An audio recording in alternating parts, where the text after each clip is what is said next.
Hi, welcome to my sporting show, Kavindu Sports Times. Before start the show, hit the like button and subscribe to my show.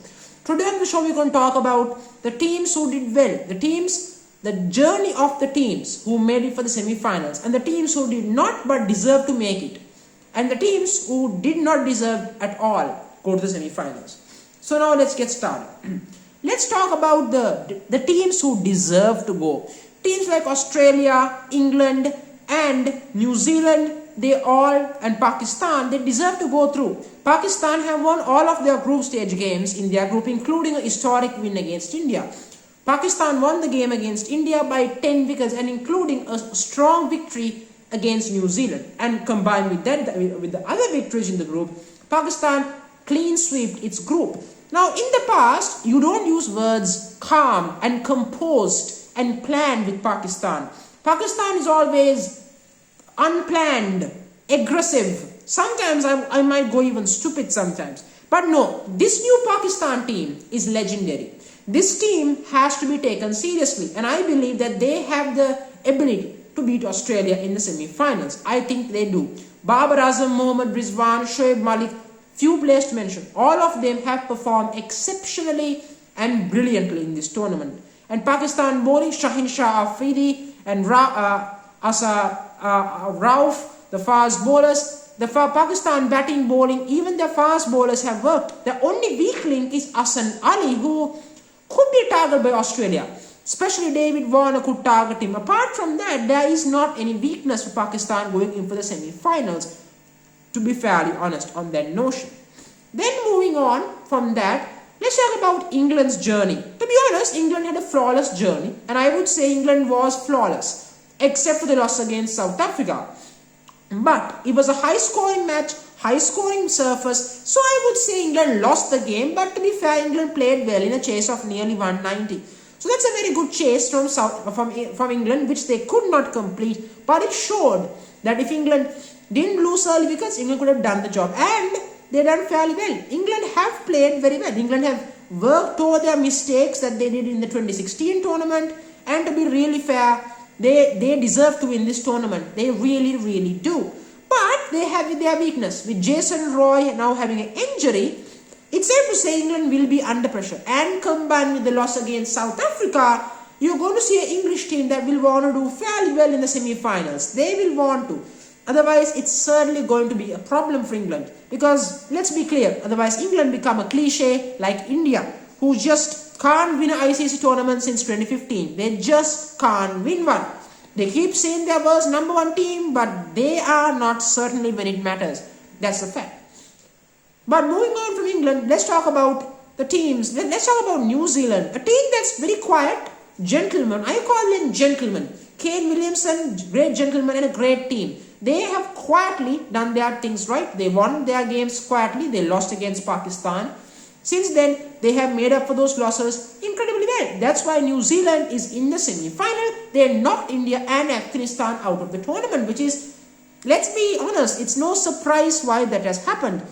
Indeed, for India's concern at least. Of course, so four teams that deserve to be in the semi-finals.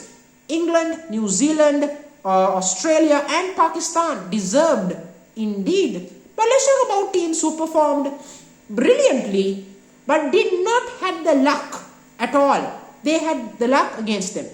Sri Lanka. Coming in this tournament, I will be honest, I thought Sri Lanka will be beaten by Netherlands. I thought Ireland will smash them. I thought Sri Lanka will not even come to the Super 12s. But Sri Lanka crushed and destroyed its opponents in the group, in the qualifiers, and they have made it from towards stage 1 to stage 2, the Super 12. They made it. In fact, they pushed England, South Africa. They pushed them so far. In my mind, they deserve to win. Against South Africa, Sri Lanka should have won that match if it weren't for the bad day of Lahiri Kumara. If it wasn't, Sri Lanka would have had 2 victories in their hands at least. At least that could have been the case. But apart from that one bad luck moment, Sri Lanka played very well in this tournament. I think Sri Lanka deserved to be in the semi-finals. It's the bad luck. I mean, what more can they prove how good they were? The victory against the West Indies. They played brilliantly against the West Indies. They showed their batsmanship, their bowling, their captaincy abilities. So, Sri Lanka, unfortunate that they are not in the semi-finals, but I will say this. Look out for the Sri Lankan team. These youngsters have no baggage from the past. And if this team stays until the next World T20, this team is a team to reckon with. This Sri Lankan side is dangerous. Be aware of that. Let's talk about India. Indians, how do I say this? India won a test series in Australia and England. Australia, England, no, they have not won England. That test match is yet to be played, and that will be played the last test match. Australia. Despite all the great performances, India has a problem called being chokers. You see, India is the modern day South African team of old. They perform well, they deserve to be number one, but they just can't perform when it matters. South Africa, second best team in the 2000s, but they was trash. In the 2003 World Cup and 2007 World Cup, they were trash. Think about it. Why? Because South Africa never performed for the expectations when it mattered. And India, identical. They didn't perform either. Virat Kohli's leadership, he's a brilliant captain. There is no question. But when the moment matters, in my mind, he's not a great leader. And fun fact, Ian Morgan has won more games than him in T20 cricket. That kind of proves the point. Now, I will not question his captaincy in Test match cricket or ODIs. But in T20s, one thing is clear. Virat Kohli is not a great captain. That's a fact. The 32 games that he won as T20 captains are most at home. That's a fact. That's the realistic argument with Virat Kohli. That's a fact. But the news is that Virat Kohli is no longer captain. I guess it was a warning sign for him when you can't win a World Cup semi-final against New Zealand, and then you put the terrible performance in the World T20, and then you start performing well against Scotland and Namibia and say, yeah, well, we are back. No. Just because you won against Afghanistan, Namibia and Scotland doesn't mean you do well. Imagine if Sri Lanka said, heck, we didn't win against the big boys, but hell, we did well against Scotland and Namibia. Imagine the roars and the fits from the Indian fans that's going to be. But overall, India played well. That's the fact argument. India just don't have that moment. India just can't win an ICC tournament since 2015. MS Dhoni, a champion, a winner. But Virat Kohli, when it comes to ICC events, I don't see him winning any ICC events. I just don't see it. Simple fact. Now let's talk about Bangladesh, who really came in this tournament with the fact that they know the conditions.